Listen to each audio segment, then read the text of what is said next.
Well, good morning, wherever you're watching from. I know many of you are still evacuated, displaced, and we hope you're safe, and we'll see you real soon.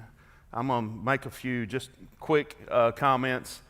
We are going to be putting out another video today that's kind of informational about what our church is going to be doing for our community, also for Louisiana. We've got some things planned, and so we are going to be putting that information out to you later on today. So stay tuned to Facebook or our website, and we'll know, because as most of you know, when we went through Harvey, Imelda, Louisiana showed up for us, and we're not going to sit here idle when they're needing help, and we're going to go help them. So we got some things planned for that. Also, many people are wondering why, if we have electricity, we're not having church. Well, that's a very good question. We don't have sewer. So we got electricity, but we don't have potties. And so if we don't have potties, we don't need bodies, because bodies, you know where I'm going with this? Anyway, I want to thank this staff here. None of them have electricity. They either took no shower or a cold shower this morning, but they got here and they've been working their tails off to make sure this can happen. And so I love them and thank them for what they are doing. And they all came back in town because we had to make sure we're putting out stuff to keep you informed and to help you. So I love them and thank them for what they are doing. We've been in a series called Disrupted, and every one of this staff has said, I wish we'd hurry up and get off this series. Because we're tired of being disrupted. But I'm going to talk just a short time this morning, and I'm going to finish it up next week. And by the way, speaking of next week, changes are coming next week to the way that we have been doing service. We're going to change up some stuff. We're going to rearrange the way that we have been doing service. It's time to take a step forward and go to a next phase of this thing. So all that's going to change. That's something else that will be coming out this week, information on that. But we're going to talk about Disrupted. This is the last part of this series. It's so important. I think it's going to tie it all together. Next week really will. But I just want to help us. And I think this has probably become more real to me through all of this. And I just want to just share my heart with you really today. The wilderness, he talked about the wilderness and how he led them through the wilderness instead of the shortest route, the quickest route. The wilderness is never a place that God intends to be permanent. And I know a lot of you are thinking that it feels like it's permanent. It feels like, man, we're just being targeted and all these things. Well, the wilderness is never permanent. Israel had to wander 40 years in the wilderness only because they refused to take the next step that God had for them. Because the next step, it involved a battle. And I don't care if you are in a battle, your next step with God will have some kind of battle with it, whether it's mentally, emotionally, physically, spiritually. There will be some kind of battle that is involved in your next step with God. They thought because God said he would take them to the promised land that there would be no bumps along the way.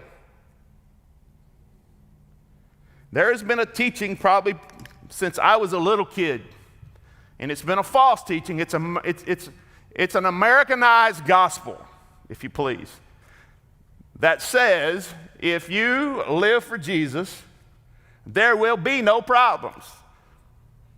Now, we have lived long enough to debunk that theory. When I look at Scripture and I see most of Jesus' disciples never lived even to be in their 30s, they were crucified upside down, beheaded, and all these things. And he said, up on this rock I will build my church, and the gates of hell shall not prevail against it. For some reason, I don't know how we've missed out. When you've got church and hell in the same category, that sounds to me like there's going to be some battle. And so I just want to tell Christians around the world who are listening here today, if you think being a Christian is void of battle, it is just the opposite of that. Heaven will be void of battle. I want to tell you, when we're in this world, he said, in this world you will have trouble, but be encouraged because I have overcome the world. And so I just want to tell everybody here today whose faith is crushed in God and said, Why all these things? The Bible says these things will happen. It's just part of it. I don't care where you go. There's some kind of battle that you'll have to face. 40 years they walked in circles. And I wonder how many times that Israel in this wilderness walking in circles, how many times they walked by and could see the promised land in the distance and could not have it because they had not learned the lesson of the wilderness. There is a lesson in the wilderness, and that is the wilderness is a place designed for God to show us that He is enough. Enough. Most of the people that I've talked to, their battle is they've never had to truly rely on God. They have been self-sufficient. But now they're in a place they're having to rely on God. Now they're in a place of, I have to operate in faith.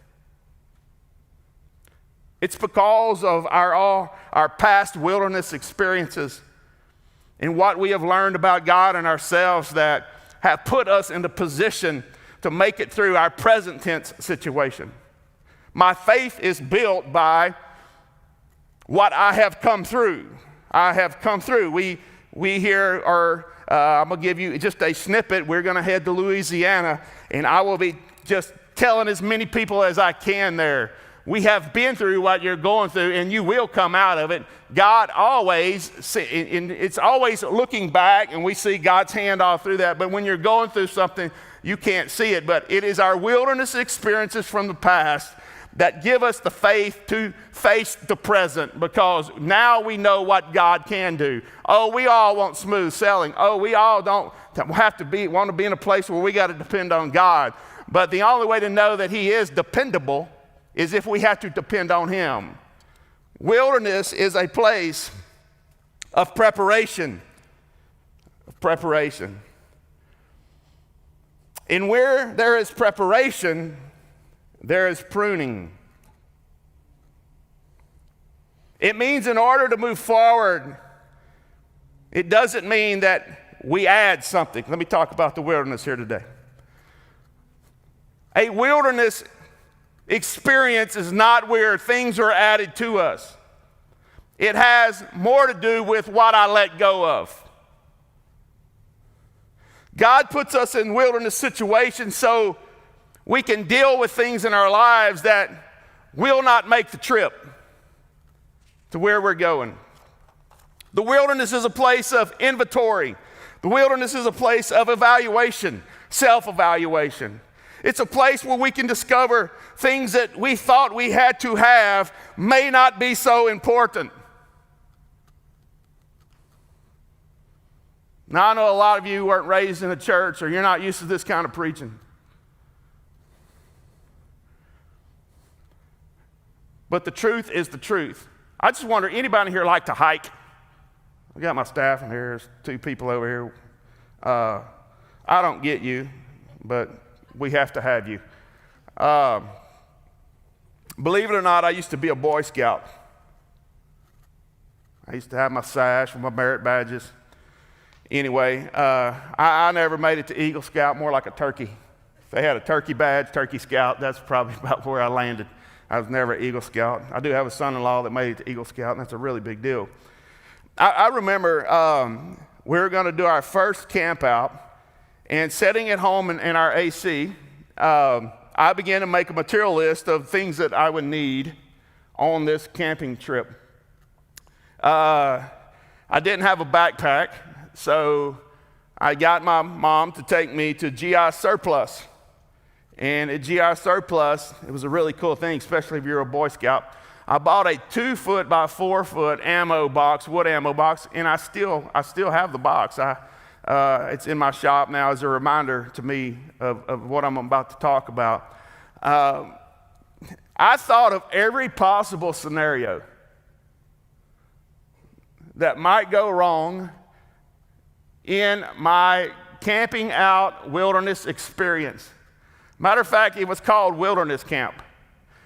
I thought of every possible scenario that a kid in 8th grade could think of. You know, I had tourniquets. We could have done heart surgery on people with the stuff that I had. I'm like, somebody might need a heart transplant, and I had my box full just to the rim, and it would barely shut. And the only problem is they didn't tell me, because the picture in my mind was us in our van with our trailer pulling up to the campsite, and we just unload. That was not at all what happened on this trip. There was a 2-mile hike to where we were going to camp.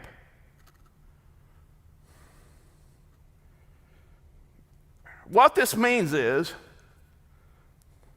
all I had in mind was my destination, see?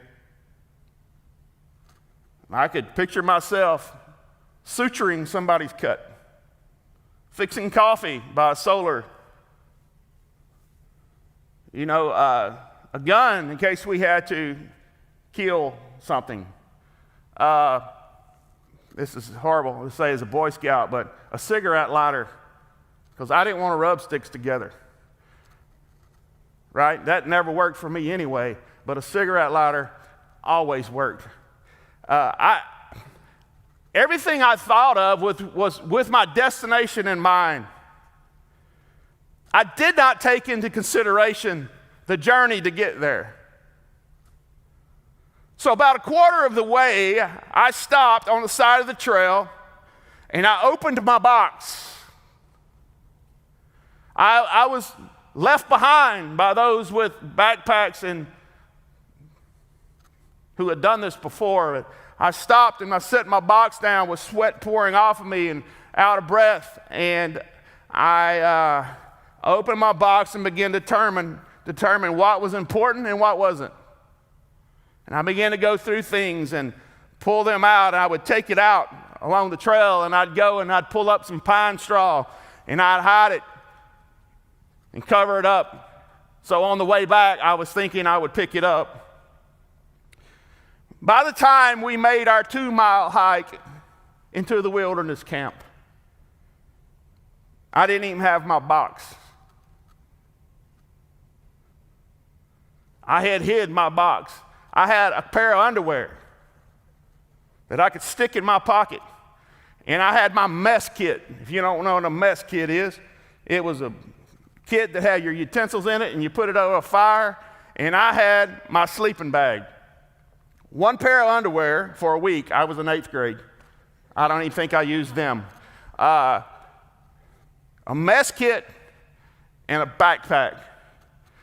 By the time I prioritized, I figured out I didn't need half as much as I thought I needed. So what if someone bled to death? So what if they needed a heart transplant? So what if they needed coffee? I didn't care. All I needed was a place to lay my head, and I needed something to eat with. There were things that did not make the trip because they were just weights, not necessities. Sitting at home, I didn't realize that. Sitting at home, I could see myself at the destination with people coming to borrow something from me because I had everything. What I did not take into account was the trip. The wilderness is not a place that we accumulate. The wilderness is a place where we eliminate. Oh, America, we hate that word. Eliminate? No, it's accumulate. Isn't that the gospel we hear? Accumulate, accumulate, accumulate. I think God has put us through the wilderness so we can look at some things and eliminate things that are slowing us down. See, it's hard for us to progress if we keep bringing old issues into new seasons. That's why David didn't just settle with knocking Goliath down with a rock. David crawled up on him and cut his head off. because David didn't want to go into a new season or a new territory and an old giant keep creeping up on him. Proverbs 13:20 says, whoever walks with the wise becomes wise. Well, get this. But the companion of fools will suffer harm. I'm going to show you this. Some of you really need to hear this because you have evacuated with some people, and this is going to become really clear to you. Some people in my life will not make the trip with me. Some people in my life need to be eliminated. Some people in my life are anchors, not sails. Some people in my life suck the life out of me, not add life to me. And it's in a wilderness situation where you thought people were helping you and you end up having to carry them. And you're figuring out they ain't doing nothing but killing me. If you run with the wise, you will be wise. But the companion of a fool will suffer harm.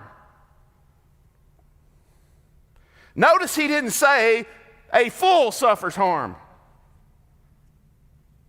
You ever notice the fool always survives? He didn't say a fool suffers harm. He said if you are the companion of a fool, you'll suffer harm. Because a fool's not going to get your back.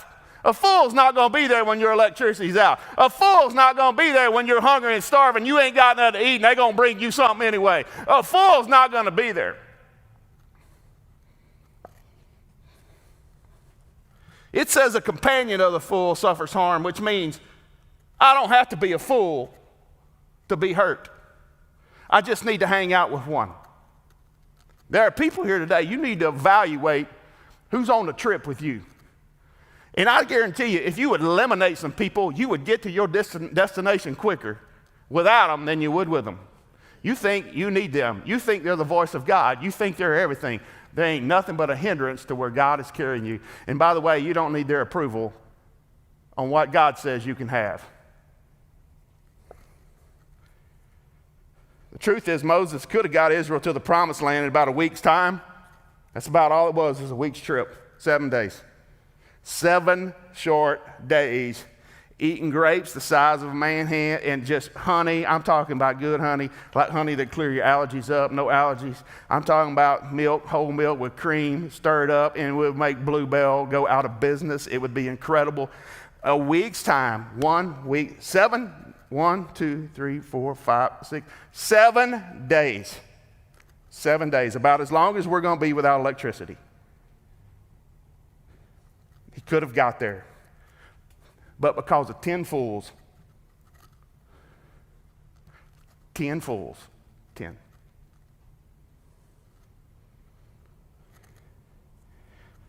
Ten fools says we can't have what God promised. And it cost them 40 years. See, Israel had been slaves for 100 years. Hundreds of years, not 100. And all they could see themselves was slaves. They had not learned to think like children of the Most High. They may have been out of Egypt, but Egypt was not out of them. So God said 40 more years in the wilderness, because that's how long it took to prune a mindset. So God said, I'm going to get you to see you the way I see you. You ever want to pray a dangerous prayer? You ever want to pray a dangerous prayer? I've prayed this prayer. God, let me see me the way you see me. See, we all want honesty until honesty happens. And God's honest. And I want to tell you, God said, I've got to put you in this situation so you can see you the way I see you.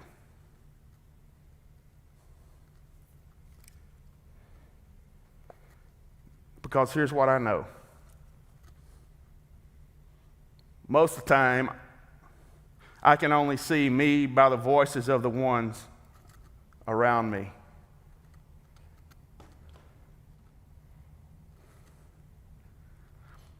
Many times, the only way I see me is by the voices of the ones who had me in bondage.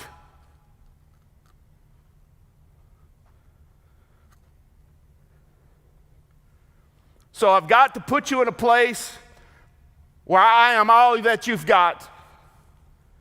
So you will know that if you got me, then that is enough. I just want to talk to some people here today. God has brought you through so much stuff, and your heart is failing you with fear. That is a slap in the face of God Almighty, your Father.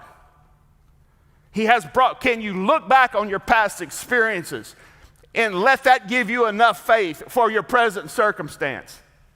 And know that the weather has changed, the climate has changed, El Nino has changed, the Gulf Stream has changed, but God is not.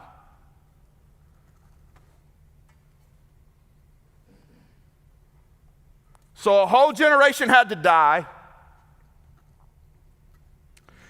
God pruned some people that would not make the trip because that old defeated mentality would not fit in the new territory.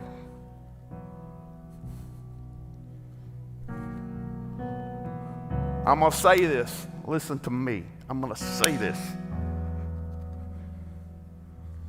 I'm speaking for Turning Point Church. I'm speaking for this. God has got some huge things ahead for this local body. Listen to me. Huge. Huge. You will not make the trip. You will not make the trip until you understand what He's capable of. Listen to me. If God needs to, He'll speak through a jackass. He did it in the Old Testament.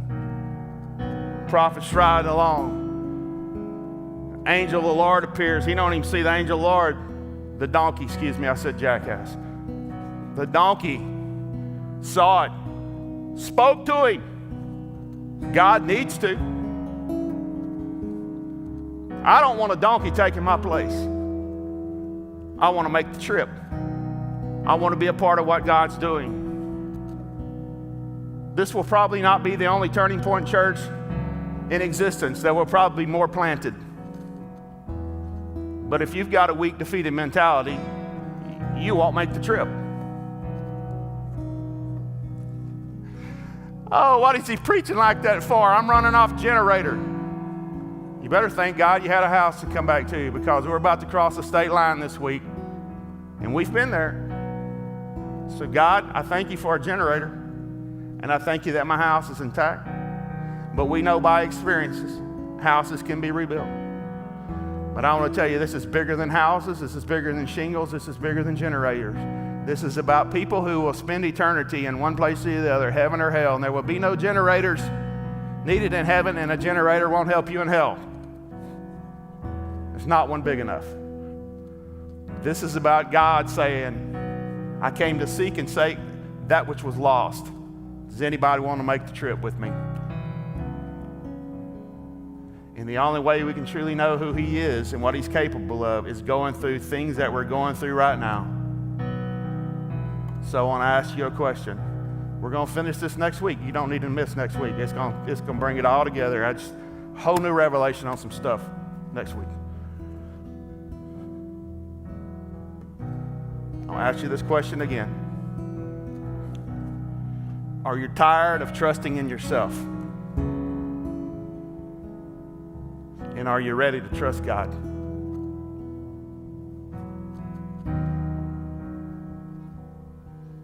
Where you at? Oh, I know trusting in yourself is way easier. But trusting in God is way more adventurous. There's that word. I don't like adventure. I like predictability. That's why I want to stay in Egypt. Anybody want to take a trip through the wilderness headed to what God has promised? If you do, then He's going to put you through things where you got to trust him so he can prove himself. And I want to tell you, it's going to be worth the trip. They're going to sing one more worship song. I love you. Stay tuned, and we're going to give you more information. But Turning Point Church is about to be the church this week, and we're going to do what we're supposed to do. So we're going to end this with worship, and just let the Lord speak to you one more time. I love you dearly. I'll see you definitely next Sunday here. We'll see you soon, and may the good Lord of heaven be with you, and keep being God, and let him do what he does best. Love you.